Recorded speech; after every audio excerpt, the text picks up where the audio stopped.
BJP नेता, पूर्व CM और पूर्व राज्यपाल कल्याण सिंह अंतिम सफर पर चल पड़े हैं। अब से थोड़ी देर पहले अलीगढ़ के अतरौली में अमित शाह ने कल्याण सिंह को श्रद्धांजलि दी। मध्य प्रदेश के मुख्यमंत्री शिवराज सिंह चौहान ने भी श्रद्धा सुमन अर्पित किए। अमित शाह ने कहा, कल्याण सिंह का जाना बीजेपी के लिए बड़ी क्षति है। थोड़ी देर बाद कल्याण सिंह का अंतिम संस्कार किया जाएगा। 5 तस्वीरें आपको दिखा रहे हैं।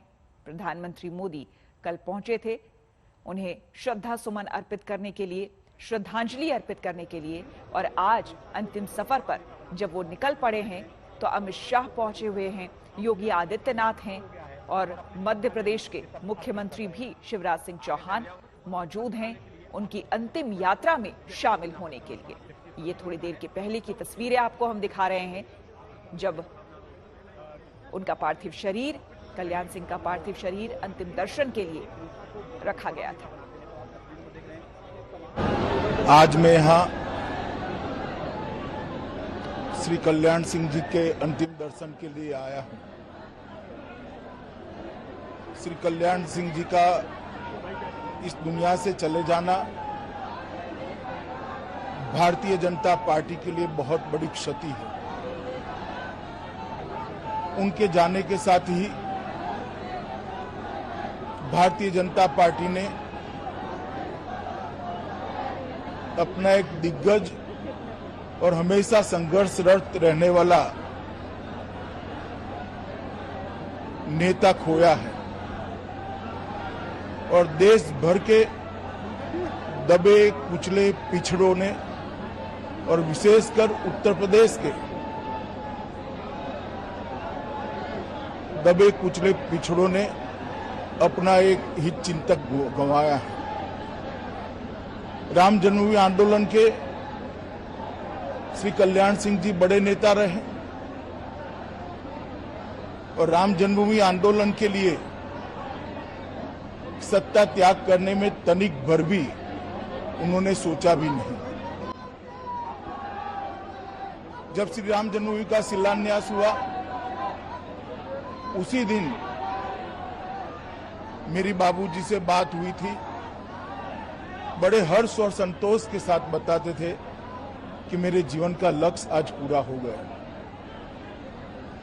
पूरा जीवन उत्तर प्रदेश के विकास को समर्पित रहा, उत्तर प्रदेश के गरीब लोगों को समर्पित रहा और उत्तर प्रदेश को देश का सबसे अच्छा प्रदेश बनाने के लिए वो कार्यरत रहे। हम सब भारतीय जनता पार्टी के कार्यकर्ताओं के लिए इतने गरीब तबके से उठकर इतना बड़ा नेता बनना, विचारधारा के लक्ष्यों के लिए जीवन भर संघर्षरत रहना, समाज के दबे कुचले वर्ग के लिए हमेशा अपने आप को समर्पित रखना, ये हम सब भारतीय जनता पार्टी के कार्यकर्ताओं के लिए प्रेरणा की चीजें रहेगी। बाबूजी के जाने से राजनीतिक नभ के अंदर और विशेषकर भारतीय जनता पार्टी के लिए एक बड़ी रिक्तता निर्मित हुई है और मैं मानता हूं कि रिक्तता को एक लंबे समय तक भर पाना बहुत मुश्किल होगा। और हमारे संवाददाता अतरौली से समर्थ जुड़ रहे हैं और नरौरा से संजय शर्मा हमारे साथ जुड़ रहे हैं। सबसे पहले समर्थ, आपके पास आना चाहेंगे। कर्म क्षेत्र, कर्म भूमि हो या फिर राजनीति का कोई भी धुरंधर हो, वहां तो उनको बाबूजी कहा ही जाता है जहां पर उनका कर्म क्षेत्र रहा। लेकिन सबसे बड़ी बात, खुद बड़े बड़े दिग्गज नेता जिस तरह से उनको संबोधित करते हैं और बाबूजी कहते हैं, ये इस संबोधन मात्र से पता चलता है कि उनकी क्या अहमियत बीजेपी में रही है, इस पार्टी को इस शिखर तक पहुंचाने में रही है।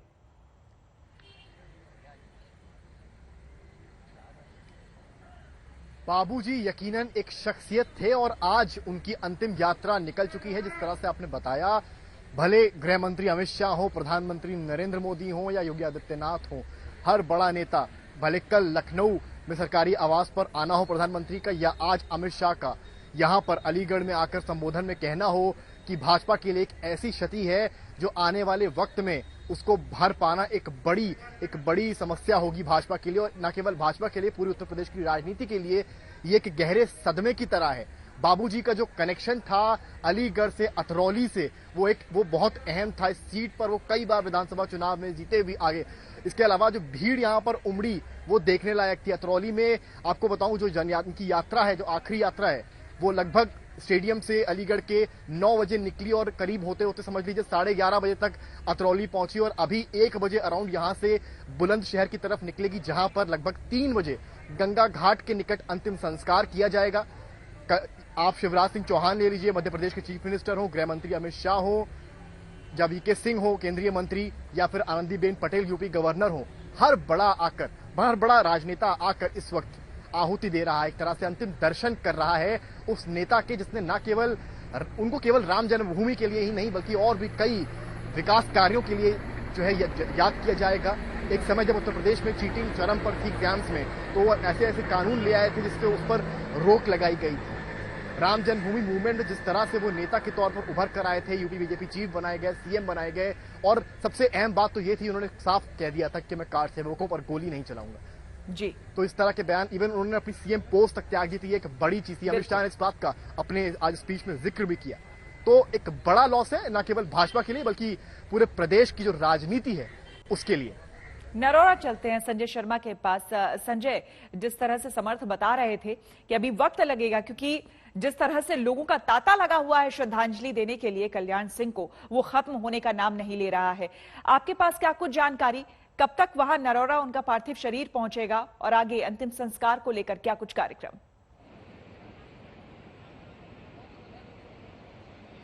कल्याण सिंह जी की महायात्रा यहां 3 बजे तक पहुंचेगी। गंगा तट यहां से बस चंद मीटर की दूरी पर गंगा की पवित्र धारा बहती है, और यहां ये विशेष वेदी बनाई गई है जिस पर कल्याण सिंह जी के पार्थिव शरीर पंचतत्व में विलीन होगा राजकीय सम्मान के साथ। यानी पुलिस टुकड़ी भी यहां पहुंच चुकी है, पीएसी की टुकड़ी, जो पूरे राजकीय सम्मान के साथ उन्हें अंतिम विदाई देगी। यानी यहां आर्य सामाजिक वैदिक रीति से इनका अंतिम संस्कार किया जाएगा, और इसके लिए आर्य समाज के पुरोहितों का पूरा दल यहाँ पर मौजूद है और वो अंतिम तैयारियों में लगा हुआ है। वहाँ जहाँ तक कल्याण सिंह जी का सवाल है, उन्होंने कई कविताएं भी लिखी और अपने व्यक्तित्व को बताने के लिए उन्होंने कविताओं का सहारा लिया। शूलों से खेला हूँ लेकिन फूलों से मनोहार नहीं, टूट टूट तन हो लेकिन मुझको झुकना स्वीकार नहीं। और कई बार ऐसे मौके आए जिस समय जब वो सरकार में रहे, पार्टी में अपनी भूमिका निभाई उन्होंने, उस समय उन्होंने इस चीज को बताया। जिस समय नकल विरोधी कानून अध्यादेश लेकर आए थे, उस समय उन पर इतने सारे प्रेशर पड़े। सरकार में रहते हुए कई मंत्रियों के बच्चे जो मेडिकल और बाकी एग्जाम में नौकरियों में वो पास हो गए थे, उन सारे लोगों को खामियाजा भुगतना पड़ा। पार्टी में कई लोगों ने उनका विरोध किया और उनसे दबाव डाला कि इसे नहीं लिया जाए, लेकिन कल्याण सिंह नहीं माने। कई बार ऐसे मौके आए जिस समय कल्याण सिंह के ऊपर बहुत सारा दबाव पार्टी में ऊपर से भी पड़ा कि इससे हमारी राजनीति पर असर पड़ेगा, लेकिन इसके बावजूद और पार्टी को फिर आखिर में कल्याण सिंह की माननी पड़ी। यानी उनका जो ये लाइन लिखी है उन्होंने कि मैं टूट सकता हूं लेकिन मुझको झुकना स्वीकार नहीं, वो हमेशा वो करते रहे। इसी वजह से उन्हें कई बार पार्टी छोड़ के भी जाना पड़ा, अपनी नई पार्टी बनानी पड़ी। लेकिन जहां गर्भनाल जुड़ी रहती है वहां का मोह कहीं छूटता है क्या? स्त्रियां, नारियां बूढ़ी हो जाती हैं, लेकिन मायके का मोह कहीं छूटता है क्या? ये कल्याण सिंह ने दिखाया। और अभी हाल में ही 2019 के लोकसभा चुनाव से पहले उन्होंने जिस समय रैली को संबोधित कर रहे थे, उस समय उन्होंने कहा कि अब भाजपा, अगर मेरा अंत समय भी आ जाए तो मैं भाजपा के ध्वज में लिपटना चाहता हूं, मैं उसमें लिपट कर जाना चाहता हूं। और कहते कहते उनकी आंखें भर आई, गला भर आया, दिल भर आया। बिल्कुल, हम आएंगे आपके पास और जानकारी भी हम यहां से लेंगे। लेकिन कल्याण सिंह अपने अंतिम सफर के लिए निकल चुके हैं। वो शिखर पुरुष जो न सिर्फ बीजेपी का बल्कि पूरे देश के लिए अगर हम माना जाए तो एक आइडियल से कम नहीं था।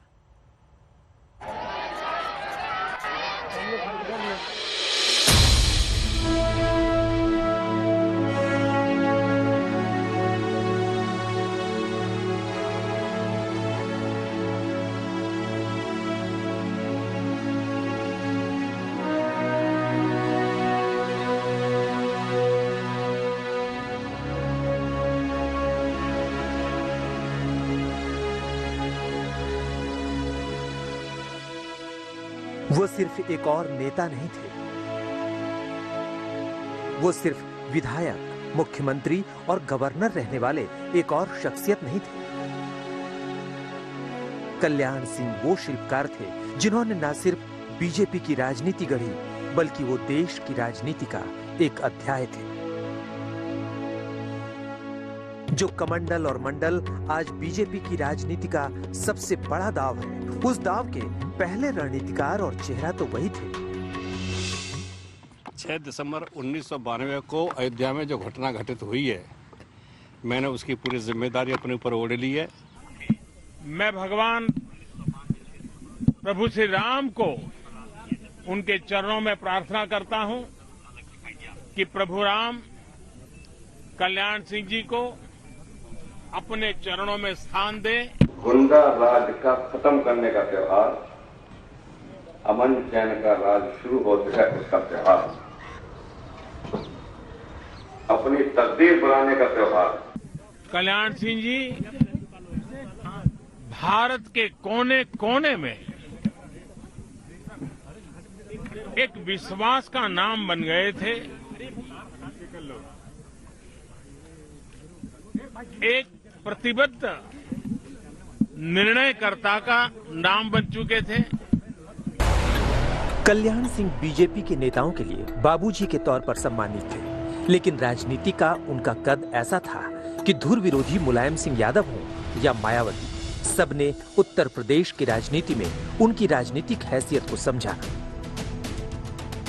कल्याण सिंह ने 1992 में 1990 की यूपी की मुलायम सरकार के ठीक उलट अयोध्या आए कार सेवकों पर अपनी सरकार में गोली नहीं चलने दी, सत्ता गवा दी। विवादित ढांचा ढाए जाने की 6 दिसंबर 1992 की उस घटना को लेकर और उसमें कल्याण सिंह सरकार के स्टैंड को लेकर बहसें पहले भी हुई हैं, आगे भी होती रहेंगी, लेकिन कल्याण सिंह की राजनीति का कलेवर ऐसा था कि वही मुलायम और मायावती जिन्होंने 1992 की घटना के बाद 1993 में हुए यूपी के चुनाव में सबसे बड़ी पार्टी बनने वाली बीजेपी के नेता कल्याण सिंह को मुख्यमंत्री बनने नहीं दिया, उन्हीं मुलायम और मायावती ने राजनीति के अलग अलग मोड़ पर कल्याण सिंह का साथ लिया। ये कही होगी तब कही होगी, अब आज जब वो अपना कहते रहे, हम और कल्याण सिंह की दोस्ती मजबूत है, रहेगी रहेगी। कल्याण सिंह लोध समाज से आते थे। पश्चिमी यूपी में अलीगढ़ के अतरौली की सीट पर बार बार प्रतिनिधित्व कल्याण सिंह ने किया, लेकिन कल्याण सिंह कभी सिर्फ अपने क्षेत्र तक सीमित नहीं थे। राष्ट्रीय स्तर पर प्रधानमंत्री नरेंद्र मोदी के उदय से पहले तक कोई दूसरा बीजेपी का ओबीसी चेहरा नहीं था जिसने राजनीति की इतनी ऊंचाई छुई हो। कभी कभी उनकी भूमिकाएं इस प्रकार की लगती थी, इसमें नेता है हमारे, इसमें हमारे बड़े भाई हैं, इसमें मित्र के रूप में है, ऐसा प्रतीत होता था बराबर उनके साथ।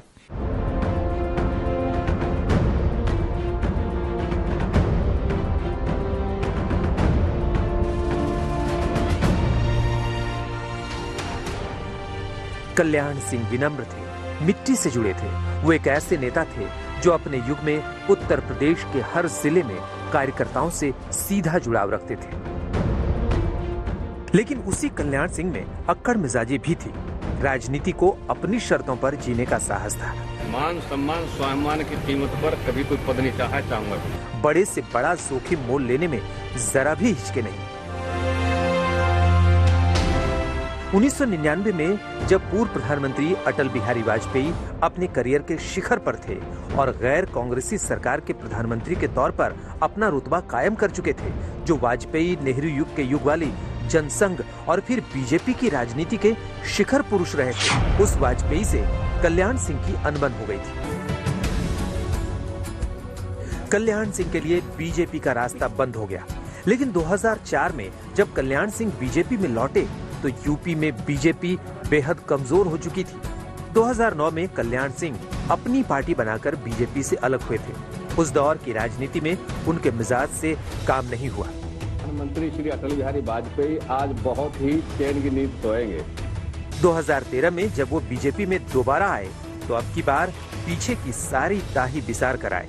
और जीवन का जब अंत होने को हो तो मेरा शब्द भी भारतीय जनता पार्टी के झंडे में लटक जाए। कहते हैं कि 2014 के लोकसभा चुनाव में अमित शाह को उन्होंने ही ओबीसी की राजनीति का दांव चलने को कहा था और वही यूपी में बीजेपी का सबसे बड़ा अस्त्र बना। बीजेपी आज कल्याण सिंह के मंडल कमंडल फॉर्मूले को निचोड़ मानकर आगे बढ़ रही है और कल्याण सिंह अपनी मौत में भी बीजेपी के पथ प्रदर्शक की तरह नजर आ रहे हैं। आज तक ब्यूरो। यूपी के पूर्व मुख्यमंत्री कल्याण सिंह का आज अंतिम संस्कार है। अलीगढ़ से पार्थिव शरीर के साथ उनकी अंतिम यात्रा उनके गांव नरौरा के लिए निकल पड़ी है। आपको बता दें कि कल्याण सिंह का निधन लखनऊ के एसजीपीजीआई अस्पताल में शनिवार को हुआ था।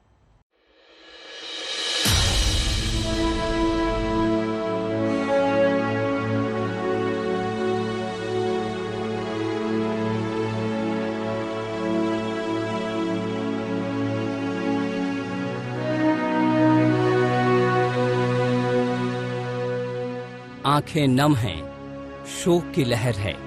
बीजेपी के कल्याण की विदाई की आज आखिरी बेला है। आज अनंत में विलीन हो जाएंगे राम मंदिर आंदोलन के नायक कल्याण सिंह। नरौरा में गंगा किनारे पूरे हिंदू रीति रिवाज के साथ अंतिम संस्कार किया जाएगा।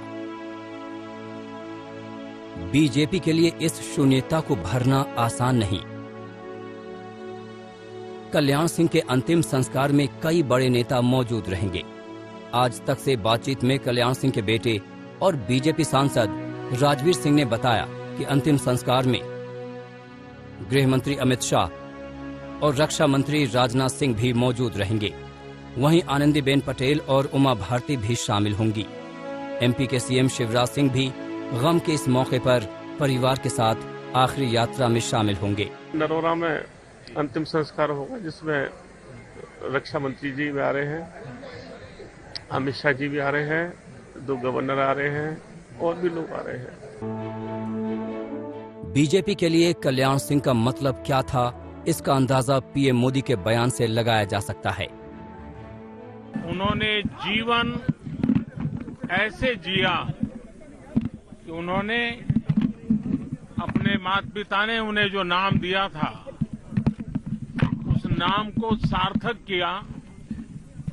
वो जीवन भर जन कल्याण के लिए जिए। उन्होंने जन कल्याण ही अपना जीवन मंत्र बनाया। यूपी की सियासत की धुरी थे कल्याण सिंह, जिनके दम पर बीजेपी ने सत्ता भी हासिल की और शोहरत भी। राम मंदिर आंदोलन के जरिए यूपी की सियासत का पूरा गणित ही बदल दिया। दोनों एक दूसरे के पूरक थे। यही वजह है कि कल्याण सिंह ने जीवित रहते कहा था कि जब उनका निधन हो तो उनके पार्थिव शरीर को बीजेपी के झंडे में लपेटा जाए। संघ और भारतीय जनता पार्टी के संस्कार मेरे रक्त की बूंद बूंद में समाये हुए और इसलिए मेरी इच्छा है कि जीवन और भाजपा में रहूं और जीवन का जब अंत होने को हो तो मेरा शव भी भारतीय जनता पार्टी के झंडे में लपेटा जाए। कल्याण सिंह की इस बात को बीजेपी ने मानी। कल्याण सिंह के जाने के मायने सियासत के एक काल चक्र का पूरा होना है। बीजेपी के इस सितारे के जाने के गम में योगी सरकार ने 3 दिन के राजकीय शोक का ऐलान कर दिया। आज यूपी में अवकाश है। बीजेपी ने अपने सारे कार्यक्रम कल तक के लिए रद्द कर दिया है। राम के प्यारे कल्याण अनंत में आज विलीन हो जाएंगे, लेकिन उन्होंने जीवन पर्यंत जन कल्याण के लिए जो लकीरें खींची हैं, वो बीजेपी के लिए किसी धरोहर से कम नहीं।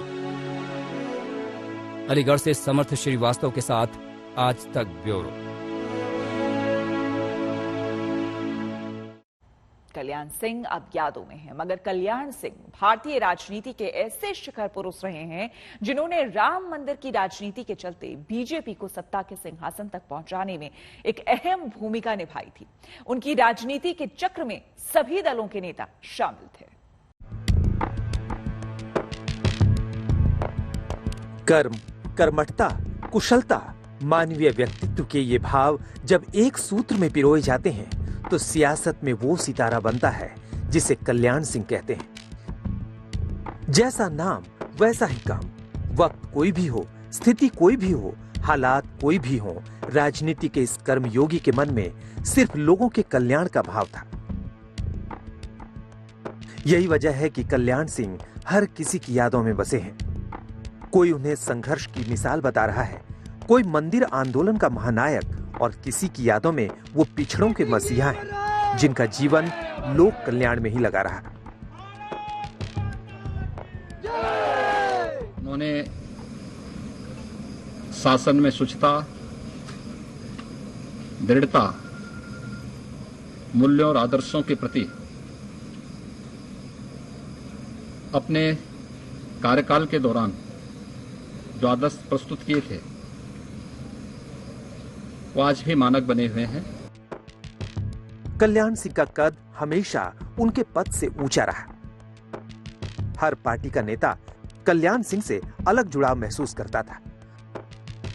यही वजह है कि उन्हें श्रद्धांजलि देने बीजेपी के विरोधी दलों के नेता भी लखनऊ वाले आवास पर पहुंचे और राजनीति में कल्याण सिंह पहचान की कहानी कही। वो पिछड़े वर्ग के जमीनी नेता भी रहे हैं। हालांकि उनके राजनीतिक जीवन में बहुत चुनौतियां आई हैं, तो उसका उन्होंने काफी डटकर मुकाबला किया, बड़े संघर्षशील रहे। उनके निधन पर हमारी पार्टी गहरा दुख प्रकट करती है। कल्याण सिंह का सियासी किरदार राम मंदिर आंदोलन के जिक्र के बगैर अधूरा है। यूपी में कल्याण सिंह के दौर में भारतीय राजनीति की दिशा और दशा दोनों बदली। 1991 में उत्तर प्रदेश में सरकार बनते ही तत्कालीन मुख्यमंत्री कल्याण सिंह सक्रिय हो गए। मुख्यमंत्री पद की शपथ लेने के बाद कल्याण सिंह ने मुरली मनोहर जोशी और दूसरे नेताओं के साथ अयोध्या का दौरा किया। ये दौरा 1990 में कार सेवकों पर मुलायम सरकार द्वारा चलवाई गई गोली पर मरहम लगाने की कोशिश थी। संयोग था, कल्याण सिंह तब मुख्यमंत्री थे, नहीं भेजी पुलिस ने।